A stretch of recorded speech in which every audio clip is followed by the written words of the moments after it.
Good evening and welcome to the news at 10. A jewellery store robbery had one of our own on his knees this week. And although Justin is used to being on his knees for long periods of time, this time it was as a hostage.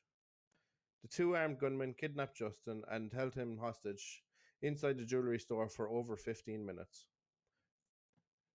The robbery shocked the community and it is unclear if the robbers were ever caught. We now join Tommy Button, who is covering this week's job fair. Hi, I'm Tommy Button with Weasel News, and I'm here today to cover the job fair at the observatory. We are going to be interviewing local businesses as well as state-run organisations. I'm here interviewing Lee Wang with Group 6, Corporate Security. Now, Mr. Wang, would you be able to explain to us about your Second Chance program? Fair enough. Okay, so before we didn't used to hire people that have criminal record, right? But Groupage is giving people another second chance to improve their life and become a protection officer, so they can protect people and help the community out. I see. That sounds great. Thank you very much for your time, Mr. Wang. Yep. We reported on a shocking story this week, which is costing the taxpayers of Los Santos hundreds of dollars. A road marking on Strawberry Avenue is informing people they are allowed to turn right when in fact they cannot. The road marking has been causing people to not only make an illegal turn, but making them drive towards oncoming traffic. We now join Tommy back at the job fair. I'm here with Andrew Walker, who works at Green Wonderland. And Mr. Walker, would you be able to tell us about some of your products you offer? We sell joints, vape pens, and rolling paper. Okay, what's the legality of your products? We're all legal. The owner, Luke Miller, he owns a permit where he can grow weed in his home legally. How are you? That's awesome. Where's your store located? Good. It's by MRPD on I got the. I don't have no my memory, but it's Yeah. the weed symbol you on the got it finally? GPS. Yeah, it's over there. Awesome. It's over there in the Thank you for your parking time, lot. Mr. It's the Walker. blue one in the parking lot. You can barely see it. I'm here with Ian Johnson, who is the warden at Bolingbroke State Penitentiary. Now, Mr. Johnson, day to day, what do you have to handle? Oh, we get the big influx of criminals that, do robberies down in the city, chases, people that get gunned down. We get almost anybody. Anything and anybody can come through that door at any time. You never know what's going to come in. Okay, if someone's looking for a career in corrections, how can they apply? Oh, one thing they can do is they can go to the state website to apply. We are always hiring, and we actually do have bonuses going on for people that do get hired. Right hook, bro. Me personally, I ain't taking that. Thank you for your time. Oh, anytime. In a breaking news story, one of our own was attacked by 3 armed gunmen. Justin isn't having a great week, and while he was at Mount Zona, he was attacked. He was hospitalized after being shot 27 times. Thankfully, he is alive and recovering at home. Police are still on the lookout for this man, and we will keep you up to date with the story. We now go back to the job fair with Tommy Button. I'm here with Deputy Director Dandelion. Now, Deputy Director Dandelion, we did a report last week on the increase in recruitment at EMS. Would you be able to comment on that? Yeah, we've had quite a surge of people applying to EMS recently, which we're very excited about. For a while, we've been working on our documents and our internal structure and stuff like that, and we're just excited to have new people come in and give some new insights. And yeah, we're really excited for the sudden interest in the city. Yeah, we all think it's a really great thing because obviously ambulance times or wait times are getting a lot shorter as well. That is very true. For quite a while, we've had quite a long response time, or shifts where we didn't have staff available, but slowly and surely we're going to be increasing that, and with the current waves of new trainees, and still we're getting new applications almost every day. I hope to, in the future, in the coming weeks and months, to be more active with our shifts and our EMS staff on duty. That's really great. Now something not as nice. There's been a recent spike in crimes against EMS, people while they're out on calls. Do you have any comment on this? That can happen for sure. Usually when we respond to scenes, we put ourselves at great risk to obviously help the patients as best as possible, but also we present ourselves at locations that might not be the most secure or safe. For example, the Blaine County Fire Department puts themselves in fire and rescue situations on top of mountains near cougars and stuff like that.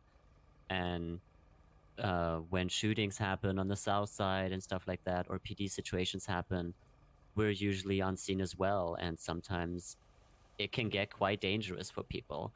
However, in the department itself of EMS, we have TEC, Tactical Emergency Critical Care, in which people can learn to use a firearm and to respond with a tech bike that we've also positioned behind here at the job fair, and to in general learn some tactics on how to approach a scene with PD and to protect yourself better and to wear armor and stuff like that. Alright, and thank you for your time. Absolutely, thank you so much. Alright. I'm here today with Alex, who is a senior firefighter at Blaine County Fire Department. Now, Alex, if someone's interested in becoming a firefighter, how can they do that? So, at first, they'd have to apply to EMS. We'd have to go through basic paramedic training. So, go through all the basics medicine and then take the paramedicine exam. After they do that, they can apply to Blaine County Fire Department as a position of a fire recruit, where they get further training by members of Blaine County Fire Department. Okay, that's great. And as a firefighter, what do you do day to day? Day to day, mainly, I do the same thing as EMS. As I'm still part of EMS, I take calls around the city, rescue people. But in addition to that, there comes like occasional gas bombs explosions. When cars explode, we have to go in there with a fire truck to extinguish them. Comes rooftop rescues, or just high ground rescues overall. That's where the ladder truck comes in quite useful. We have a couple of vehicles. We do trainings 1 or twice a month, just to be prepared. The trainings vary from anything from a structure fire to a plane crash to a mass casualty situations. Alright, and if someone's interested in applying, where can they go to apply? So if they go into the, I think it's into the city's website, the government's website, through the applications, they can apply to EMS over there. Alright, and thank you very much for your time. No worries. In a shocking story, toxic algae is washing up on Florida beaches. The algae, which has been killing fish, has dire effects for humans and animals. We now go to our weatherman, Justin, with the weather report and on how you can stay safe from this toxic algae. Thanks, Sean. It's another lovely week here in Los Santos. Temperatures are going to reach highs of 6 degrees, and while being mostly sunny, there will also be cloudy weather. The toxic algae affecting Florida is expected to make its way over to Blaine County. At the current rate, the algae will be on our shores by Wednesday, and civilians are being asked to watch out. Not only is the algae killing fish, but it has terrible effect on humans. These effects include bleeding from the eyes, hair loss, erectile dysfunction, and uncontrollable sneezing. Stay safe, and back to you guys. Thanks, Justin. Next up, we have more coverage of the job fair. I'm here today with Ruby, who's here advertising the aviation program. Ruby, what does the aviation program offer? So the aviation program offers civilians the chance to fly both helicopters and airplanes. Okay, and if people want to apply for the aviation program, how can they do that? So the application process is very simple. All you will need to do is review the SOP in the Discordia under public aviation, and then the application is also there. Okay, and how long can people expect to be in the program for before they can go out flying? So there is basically a pilot lesson. So we have certified flight instructors who teach student pilots the ins and outs of flying. Usually it takes 1 or 2 lessons, and then they are allowed to take the exam, in which, if they pass that, they are allowed to fly at any time. Alright, thank you very much for your time. Thank you. Okay. I'm here today with Marwa, who is a representative of the Vanilla Unicorn. Now, Marwa, what can people do working at the Vanilla Unicorn? Yeah, so I offer positions in security. We have dancers, we have bartenders, that kind of thing. Okay, and so for people with long-term, aspects of Vanilla Unicorn, what kind of pension scheme do you offer? What does that mean, pension scheme? A pension scheme. So like, they can save up and then retire. Oh, well, well, at the moment, there aren't a lot of people that are genuinely interested in full-time positions at the Vanilla Unicorn, so I haven't really, drafted that up yet. But when I do, I'm sure they'll be able to retire very, very young. Okay. And, how can they apply to work at the Vanilla Unicorn? Excuse me?